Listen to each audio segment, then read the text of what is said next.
Hello creeps! Andy here, and today I need to ask you a question. Do you want to play a game?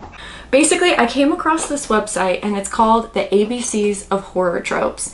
And this is from allegralockstad.com. I'll leave it linked below. But basically, on this website, they have each of the letters of the alphabet, and they're really cute, so I'll post a picture of each one up here, and they correspond to a trope in horror. And so what I've done is I've taken this is for movies. They put movie titles down here, but we're using it for books today. So I've divided my books into 26 categories, so hopefully you guys can use this as a guide if you're like, oh, I really want this type of book, and then you can go and search that in this video. So basically it's just a big video of recommendations. Obviously there are books that fit into multiple categories and I just stuck them wherever. However, there are quite a few categories that are lacking on my list. So I want you guys to play along.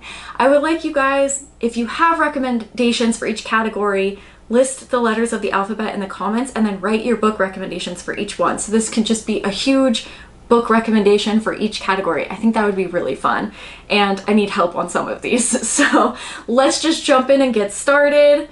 And I'm excited. Okay, A is for animals. So here are my horror books with animals in them, and I'll go through and I'll give you a quick synopsis of each one. Pet Sematary by Stephen King. A family moves to a small town. They find that there's a cemetery that was an old ancient Indian burial ground, and whatever is buried there comes back to life. Or does it? Or is it something much darker that just takes over the body of what was buried there? Dun dun dun. This one was Stephen King. Meg. This is by Steve Alton. This is the book that the movie the Megalodon, the Meg movie, is based off of. This is about a scientist, or a group of scientists rather, that find that there was this megalodon who lived really deep inside the Mariana Trench, but when an eruption of warm water surfaces through the section of cold water, the megalodon is actually able to cross over into our oceans and wreak havoc. Can they stop it?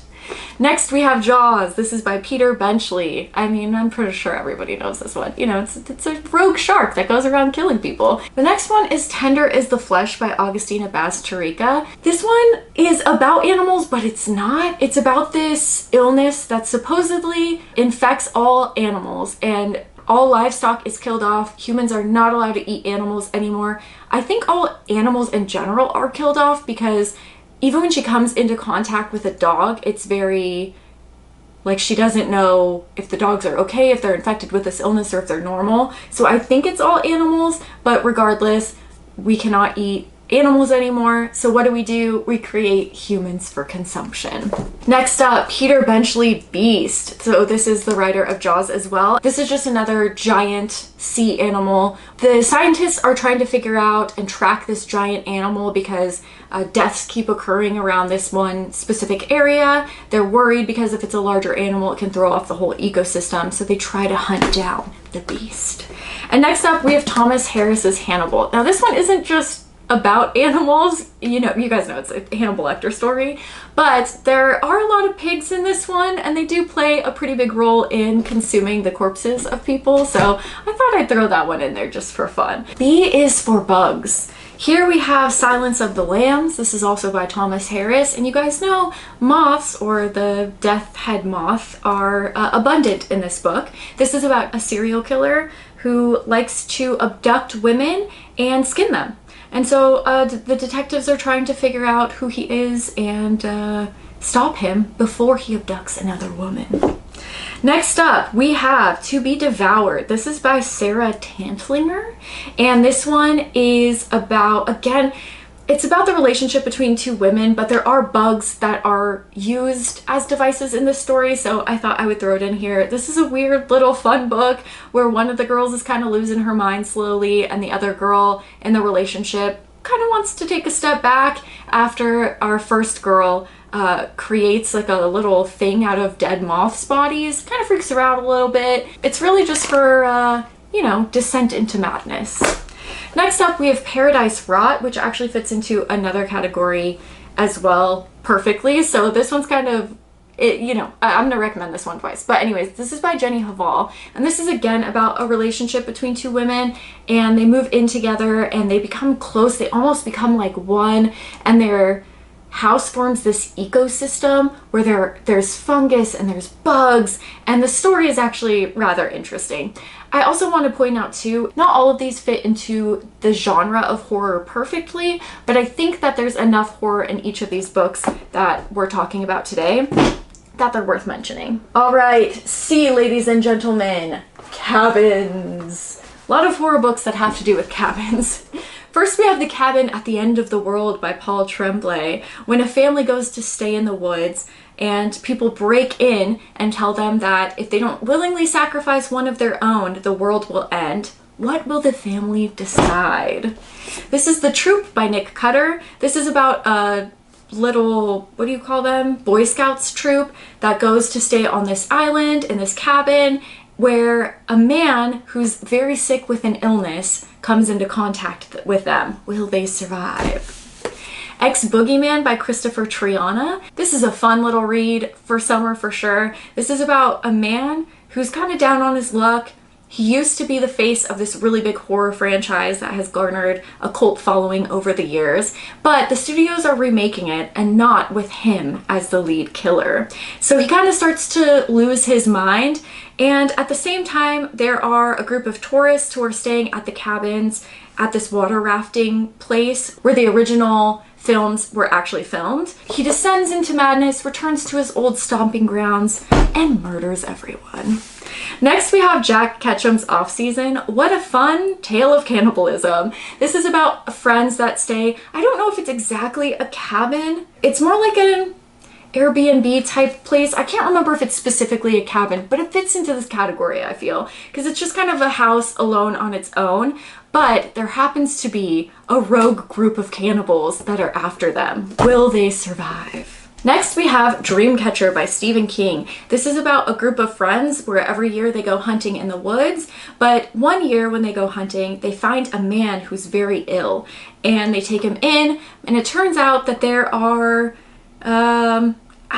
I guess it's an alien thing taking over, and it's creating an illness within animals and people. Will they survive? Next up, we have Stolen Tongues. This is by Felix Blackwell. This is about a man and a woman who go and stay in a cabin, and they're a married couple. The man starts to hear creepy things outside of the cabin. The woman starts to speak in her sleep, and the man realizes that she's speaking to whatever entities are outside of the cabin, and those entities end up following them home. D, my friends, is for demons. So the first one we have here is Dana Reed's The Summoning. This was a fun, just silly book that I picked up for $1.50 at my used bookstore.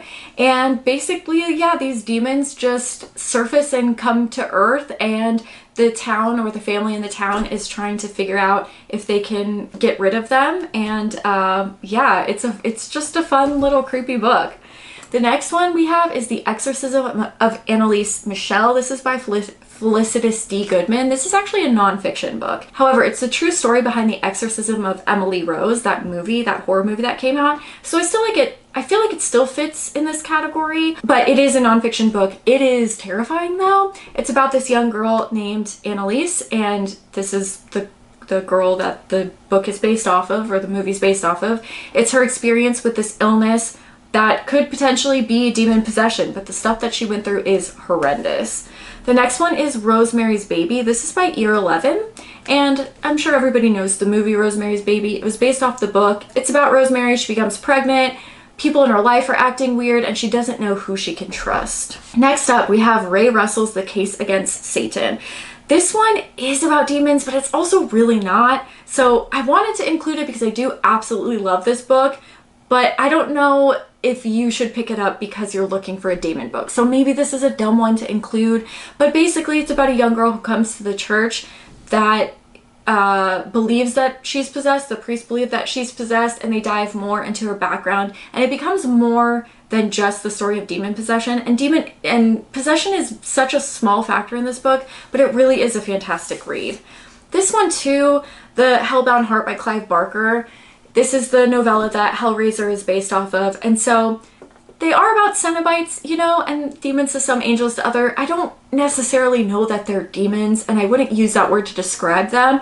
However, I still feel like it belongs in this category because it's close enough that if you want a book about demons and you read this, I think you'll be satisfied. This story is about Frank. He's looking for otherworldly pleasures, so he summons the Cenobites, and it turns out to not be exactly what he wants. When he escapes their lair, for lack of better words, they come and search for him through his family. Boys in the Valley by Philip Fracassi. Oh, do I adore this book.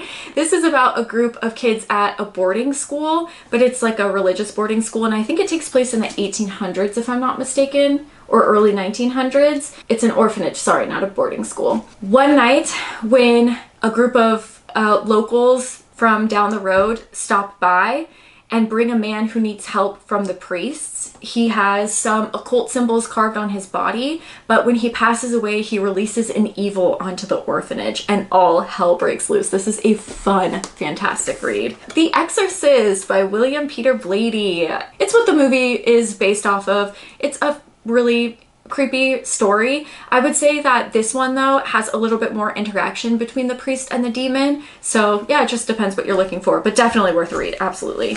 Next up, we have Dante's Inferno. Now this isn't necessarily, well, it's not a horror book and it's not just about demons, but it's basically Dante's descent into hell. He's led by Virgil and he gets to go through these rings of hell and meet people who are there. He does run into demons and stuff, but it is a lot more than that, and a book I think worth checking out. It's one of my favorites. E is for Eyes, my friends, which is fitting because this was just our book club for last month, but this is The Eyes Are the Best Part by Monica Kim. This is about a woman who's, well, a young girl, woman. She is having a pretty hard time. Her father has left their family. She's not doing well in school. And then she's introduced to her mother's new boyfriend, who is a total ass. She does not like him. And she starts having dreams about eating eyeballs. And yeah, it's kind of her descent into madness as well. Next, we have Maeve Fly by C.J. Lead. This one is about a young girl who feels like she has some inner darkness that she shares with her grandmother, and she really lets that go and really embodies Patrick Bateman, and yeah, just lets her inner killer loose. This one is a fun one. Eyeballs are a big theme in this one as well, and that one was heavily inspired by this one, which is George Bataille's Story of the Eye. It's mentioned in that one quite a bit. This one isn't a horror book, but it's pretty messed up, so I still think that a lot of horror audience would enjoy it. It's about a couple and their descent into erotic, disturbing murder and castration and all sorts of messed up stuff. Next up, we have F, which is for Fog. The first one I have is The Woman in Black by Susan Hill. This one, it's a lot of fog, a lot of atmosphere, so I wanted to include it in the F versus like the haunting one, which it also could be included in. But yeah, just super atmospheric about a guy who goes to get together the last paperwork of a woman who has passed away. He goes to her funeral, but the town is really weirded out about anything related to her and the house that she lives in. He ends up seeing this woman and starts to realize that maybe it's not a real person and maybe it's a ghost. The house is on these salt marshes and he hears weird sounds from there. He starts putting together pieces of this puzzle, and the ending's actually pretty more intense than I thought it would be. The next one is James Herbert's The Fog. When the military lets loose this fog from deep within the Earth's surface, it starts to float over towns and make people either violent towards other people or violent towards themselves. Can they stop it in time? Next, we have Stephen King's The Mist. Okay, Fog Mist, I think it's kind of the same thing. This, of course, is a little short, kind of novella-ish short novel about this mist that, again, is also related to the military. Interesting. And what it does is releases these beasts, I guess, for lack of better words. And this one's interesting too because you do have people versus nature, but you also have people versus people too, and you get to see how people react in a situation like this. So a little bit of everything in that one. G is for Ghosts. So first we have Simone St. James. This is the Sundown Motel. This is about a woman who goes missing in the 80s, and then her niece, who goes to work at the same hotel that her aunt did, to try to uncover what happened to her. And the hotel seems to be haunted that that the aunt worked at and now the young girl works at. We also have The Broken Girls by Simone St. James. This is about a boarding school in the 50s, and then it's also about a journalist whose sister was also killed and her body was dumped at the old boarding school. It has since been shut down. But with rumors of it becoming a boarding school again, this journalist dives further into the history, and we get to uncover some ghost stories and creepy tales from the boarding school. Next up, we have Haunted Horror of Haverford West by G.L. Davies. This again is a nonfiction novel, and it's supposedly the true story of him and a couple who had both lived in the same house and experienced some terrifying ghostly activity. So if you want a true ghost story, that is perfect. It is creepy, it is fun. Pretty much any Darcy Coates fits into the ghost / haunted house category, but these are my two favorites. This is The Haunting of Leigh Harker, and this is about a young girl. Oh, I don't want to give too much away with this one, but it's basically just a haunting story that is more emotional than a regular haunting story. It's about a woman who starts seeing weird things in her house, creepy things, and she starts to uncover the mystery of what's going on little by little. Pretty heartbreaking, that one. And then we also have The Haunting of Blackwood House. This is one of my first Darcy Coates haunted stories that I actually really enjoyed.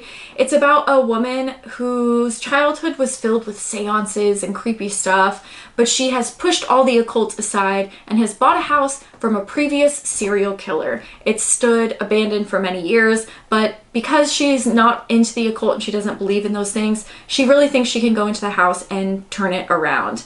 Will she be able to do that, or will she summon some ghosts up? Next up, we have Haunted Houses, which does go kind of hand in hand with ghosts, and obviously there are ghosts and stuff in these, but not with all of them. But anyways, different category. First up here we have The Shining by Stephen King. When a family stays at the abandoned Overlook Hotel during winter and ghosts are in abundance, what will happen to them? Next we have T. Kingfisher's A House with Good Bones. This is about a young woman, I believe she's an archaeologist, and she ends up coming home to stay with her mom for a little bit, but her mom is acting kind of strange and implying that the house is haunted, but it's the house they all grew up in.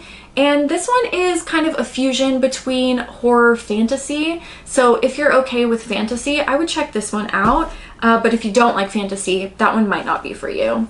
The next we have Shirley Jackson's The Haunting of Hill House. This is not my favorite Shirley Jackson book. I know a lot of people love it, but it's not my favorite, but I still think that it's worth the read. And I do want to reread it and try to analyze it a little bit further. But it's about this group of people that go and stay at this haunted house and try to investigate and see what they can find. Burnt Offerings by Robert Morosco. This is another one, where a family just goes to stay at this house during summer vacation, and they get more than they bargain for. It's a good deal, maybe a little too good, and weird stuff ends up happening. Hell House by Richard Matheson. This is another classic haunted house type story where investigators go to investigate an old house that is said to be haunted. Bentley Little's The Haunted. This is about a family who moves into a house and it becomes haunted and kind of attached to them, and weird things start happening, and it's not as easy as just moving out to break their connection with whatever ghost lives there. There's also some background on the history of the land and stuff, which I really liked in that one. Next we have Grady Hendrix's How to Sell a Haunted House. This one not at all what I expected, and definitely different than a typical haunted house story. This is about two siblings that their parents pass away, so they have to get their house ready to sell, but they come into contact with these ghosts, I guess, but it's more about the dolls and how the dolls kind of represent the ghosts. So yeah, it just depends on what you're looking for. I is for ice. So these are all horror books that take place in the ice. The first one is Voices in the Snow by Darcy Coates. This is part of her Black Winter series. There's 4 books. There are these little areas in different towns that become dead zones and nobody knows what's happening in them. No one's coming out, and whoever goes in does not exit. So there's a young girl or a young woman, she's trying to get to her aunt, and along the way she crashes and encounters these monsters, for lack of better words. But when a man comes to assist her, she doesn't know if she can trust him or if he is dangerous. Next up, we have Dead of Winter by Darcy Coates. This is a little kind of like horror thriller mixed. I do think the killer in this one is pretty obvious, but I still thought it was a fun read, and it definitely pushes boundaries for Darcy Coates. There's a lot more gore in here than there typically are in her books. But basically it's about this group that are going to stay in this nice fancy hotel, but their bus ends up breaking down and they end up just resorting to this teeny tiny cabin, but they're killed off one by one and their heads are posted on a tree. Next we have Misery by Stephen King, and this is about a fan who abducts a writer and does horrible things with him, forces him to write a story. This one is much darker than the movie, so if you enjoy the movie, highly recommend that one. The Terror by Dan Simmons, one of my favorite horror books of all time. This is about, it's based on a true, so it's like historical fiction. It's based on the true 1845 Franklin expedition, where men were going up to the Arctic to try to prove that there was a Northwest Passage. There's a boat called the Erebus and a boat called the Terror, and it's all of the horrendous things that they encounter getting stuck in the snow in the Arctic. It does turn supernatural, but I do believe that it's the trials and tribulations of the real men in the Franklin expedition that makes this book as heart-rendering as it is. Disturbing read. Next we have Bone White by Ronald Melfi. This is one where you have twin brothers. Paul is our main character, and his brother has gone missing however long ago. He was originally staying in this small town and sent Paul pictures, but then just up and disappeared. No one can find him. Well, in that small town, Paul has come to realize that a man has stepped forward and says that he has murdered people and buried them in the town. He leads the police to the graves of these victims, and so they're slowly going through them, trying to figure out who these people are. And Paul is determined that one of them is his brother. So he ends up flying to the small town in Alaska. The town is weird and creepy, very superstitious, and he kind of is trying to figure out, yeah, just what happened. Next we have Mr. Murder. This is a Dean Koontz book. This is about a man whose doppelganger kind of comes after him, and so he's trying to figure out how to prove that he's the real him to his family, and also how to kill this doppelganger and who this doppelganger is that's trying to take over his life. J is for jack-o'-lanterns today. So first we have Ray Bradbury's The October Country, and this is a bunch of short stories revolving around Halloween. Now, I don't know that there are specifically jack-o'-lanterns in this book, but it's Halloween enough that I feel like it's worth the read if you want something Halloween related. Kind of like Something Wicked This Way Comes Too, like it's definitely a Halloween book and worth checking out, but I don't know that it specifically centers around jack-o'-lanterns. However, the best one for this category is Dark Harvest by Norman Patridge. This is about a town in 1963 where there's this little creature called the October Boy with a pumpkin jack-o'-lantern head, where the kids in town have to murder him before the clock strikes midnight, or something awful will happen to the town. So whoever wins actually gets out of the town, which is something that most of the kids want. So they're really after this October Boy. He's filled with candy, and it's just the cutest folklore-y Halloween type story that I've read, I think, ever. I really love that one. K. Killers Among Us. This one's kind of a difficult one because so many books can fit into this category. But first we have Psycho by Robert Bloch. I'm pretty sure everybody knows this story. It's about a man and his mother who run a hotel off the freeway. Next we have The Devil All the Time by Donald Ray Pollock. So this one admittedly isn't a horror book, but there are some dark stuff in here. And this is just a regular town and how messed up they are to each other. Just the murder and lies and deception and awful things that happen within the town. Next we have Joyce Carol Oates' Zombie. This is about, well, it's written kind of in journal format, and it's about this boy named Quentin. It's based off of a serial killer, so there are some elements that were inspired, I think, to make this story, but really disturbing. He doesn't really know how to relate to people. He's very awkward and uncomfortable around them and makes other people uncomfortable as well. And he ends up cutting holes in people's brain and pouring acid in to try to make these sex slaves because he doesn't quite know how to connect connect with people. American Psycho by Bret Easton Ellis. This is about Patrick Bateman and his potential descent into madness and murder, or not, maybe? I'm sure everybody knows what that one's about. Richard Lehman's The Cellar. This one I thought I would include.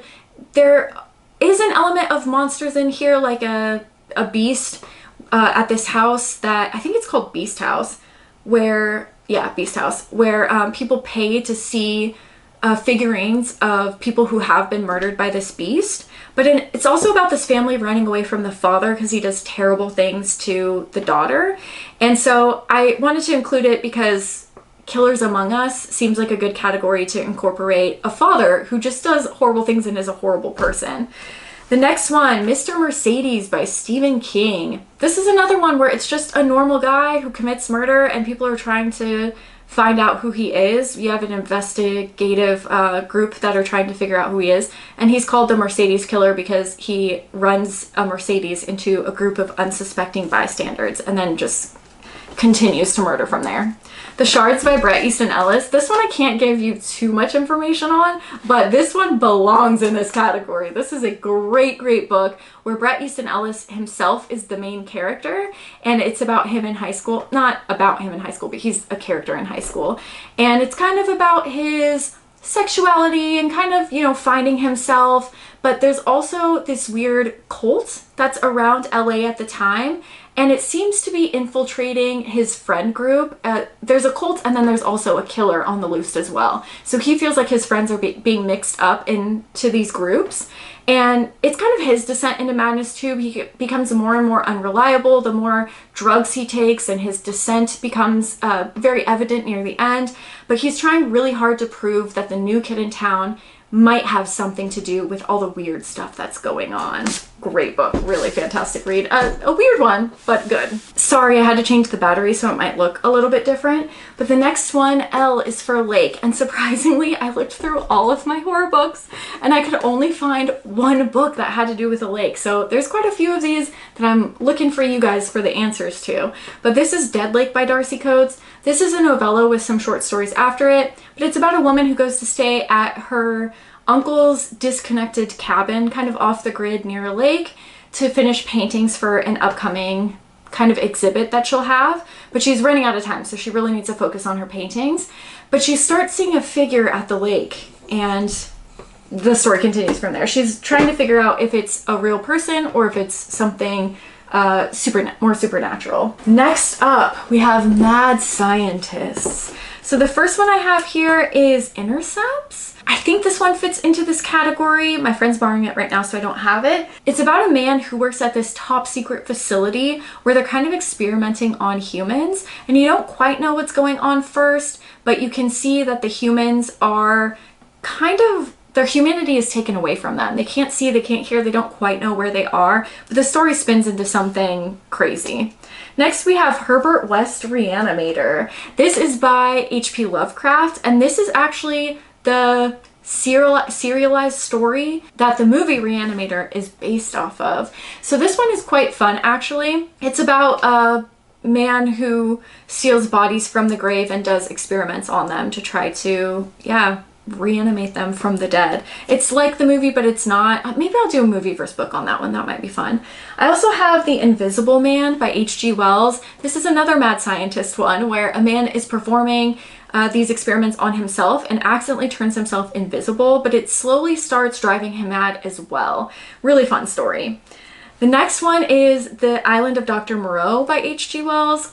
Another one where you have this island where these people get trapped on, and they start to realize that there is a doctor who is kind of mixing humans and animals together. It's a weird little story. Next, I think Michael Crichton's Jurassic Park fits into this category, although it's not what you typically would think of when you think of mad scientists.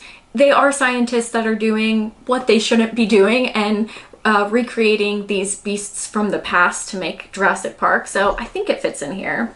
I think the most obvious in this one would be Frankenstein by Mary Shelley. You have Victor Frankenstein, who accidentally raises a monster from the dead, who kind of devotes his life to ruining Frankensteins.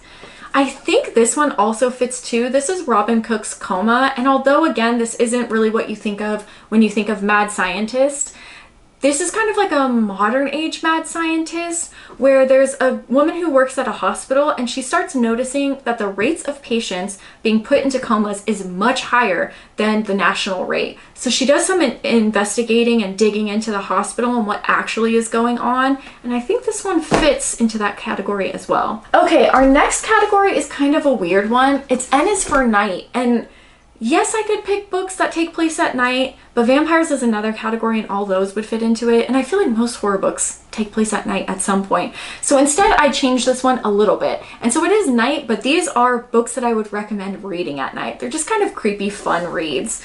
The first one is The Whisper Man by Alex North. I just love this book. I thought it was creepy and fun.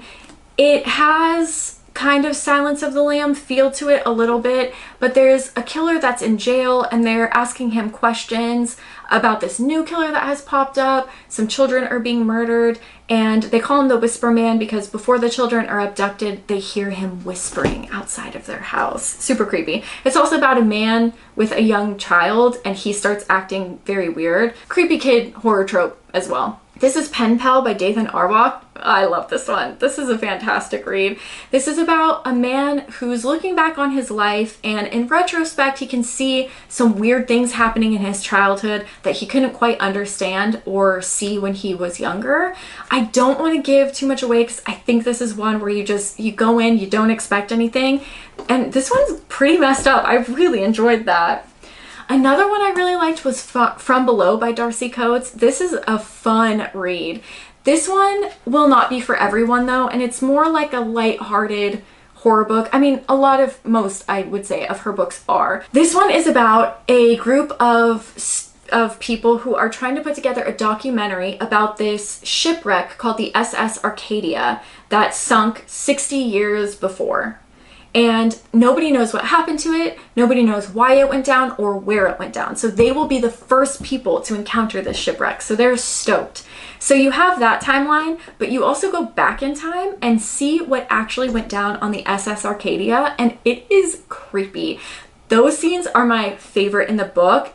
I had nightmares of being on a boat for weeks after reading this, and it's not even an extreme gory or messed up book really, but there are some scenes that just dug into my brain and stuck there. So I would recommend that one too. O is for Organic Matter. So this Paradise Rot fits into. I just wanted to mention Paradise Rot as well fits into this category perfectly. So if you're looking for other books like this, that one might be for you. But the first one is Annihilation by Jeff Vandermeer. Now this one is, you're gonna either love it or hate it. It wasn't my favorite book, but it was still, I think, worth the read and actually really interesting. It's about 4 women that go into this Area X. It seems like something has infected this area of land on Earth, and these women are going in to investigate. So you have an archaeologist, you have a scientist, you have a psychologist, different members who go in together. They don't know how they got there. They're not given much information, and it's just about the weirdness of this Area X. But you don't really get many answers, so that might irritate some people. Next we have The Ruins by Scott Smith. What a fantastic book. This is one of the best horror books ever. I love this one, I mean, in my opinion. And this is about a group of tourists who ignore the locals who tell them, do not go traipsing around in this area here. They just ignore them and they end up on these ruins, and the locals will not let them leave because it turns out to be much more dangerous than they ever anticipated. So yeah, they get stuck there. P is for Prom, and Carrie is the only one that I can think of that takes place during Prom by Stephen King. This is about a young girl who gets kind of tormented by her school, and on prom night, yeah, just loses her shit and kills everybody. Fun girl. Fun to be around. Q is for Quarantine, and surprisingly, I could only find one book that fits into this category, and that is The Night Parade by Ronald Malfi. So this is about this illness that is taking over. It's an epidemic in the US. First you start with this man and his daughter who are kind of running away, but you don't know from what, from who, where they're headed. And then you kind of slowly go back in time, and it reveals how this epidemic began, how it leads to people kind of losing their mind, and then you go on with this family to try to see if they can outlive it, if they can survive. It's a pretty, it's Ronald Malfi. I love it. It's a great book. Next up, we have R is for Rats, and this again is the only rat book I can think of. I know that there is a book called Rats, and that one I have not read yet, but this one I have. So this is Stephen King's If It Bleeds. This is a bunch of short story novellas mixed together, and there's one that has rats in it, but there's actually quite a few really neat short stories in here that I really enjoyed. You guys are gonna make so much fun of me, but S is for Snakes, and I could not think of one book that had a snake in it. Because again, this is for horror movies, and snakes are used in horror movies a lot. But horror books, I feel like not so much, or at least not that I can think of. So this was the only thing that I could find, which was in the Cask of Amontillado. So you have Montresor and Fortunato. Montresor is upset with Fortunato because it says here, the 1,000 injuries of Fortunato I had borne as best I could, but when he ventured upon insult, I vowed revenge. So his revenge is trying to lure Fortunato into this underground lair under his house where they have casks of Amontillado, which I believe is wine, and he's trying to basically just kill him underground. So there's one line in here that says, I forgot your arms. So the Montresor, like arms of like the family name, you know? It says, a huge human foot in a field, the foot crushes a serpent. So, and then the fangs are embedded in the heel. So that is the only book that I could find a mention of a snake at all. So I'm sorry, take it or leave it. But if you guys have books that have snakes in them, please leave them down below. T is for television, and the only one I could find was Rings by Koji Suzuki. This is the book that The Ring is based off of, or Ringu, the Japanese version. And it's a fucking weird book. I mean, it is like the Ring movie, but it was definitely changed for an American audience, certainly. There's a lot of changes in here. This is a weird book, like just weird things happen. I did a whole movie-verse book on it, so I'll leave that link down below if you want just a little snippet of what the heck is going on in this book. But yeah, I mean, it's a television, and the same thing happens where there's somebody who views this supposed thing that will kill you after you watch it. They try to solve what is on the videotape so that they don't succumb to the same thing that previous people have. U is for UFO. So I just kind of took this to mean aliens in general. The first one I have here is Who Goes There? This is the novella by John Campbell that the movie The Thing is based on. So it's about these scientists who uncover this alien. Some of them are scared to thaw it because they're scared that it will have some sort of bacteria or something that can infect humans and harm them. But when it becomes unthawed, it poses way more of a problem than they ever could have anticipated. The next one is Harvest, the true story of alien abduction. This again is by G.L. Davies, and this again is a nonfiction tale where he interviews a woman who believes that she is being visited by aliens. But I mean, if this is true, it's terrifying, you know? And the next one I have here is Parasite by Darcy Coates. This kind of feels like it's inspired from The Thing. It's about these people who live on bases on the moon and other planets, and when an infection infects humans and kind of takes their form, all hell breaks loose. So it's sort of this adventure survival book. And there's some romance and there's all sorts of things. With this one though, you don't follow one main character through the whole thing. So that's why it's not my favorite Darcy Coates, but yeah, I still think worth a read if you want something like that. V is for vampires. And we have lots of vampire books here. The first is Salem's Lot by Stephen King. Yeah, this is a great book. I mean, the vampire elements are few and far between, but it's about this man, he's a writer, and he comes to stay at this town called Jerusalem's Lot, where he stayed as a child because he's trying to write a story, but he finds much more than he bargained for.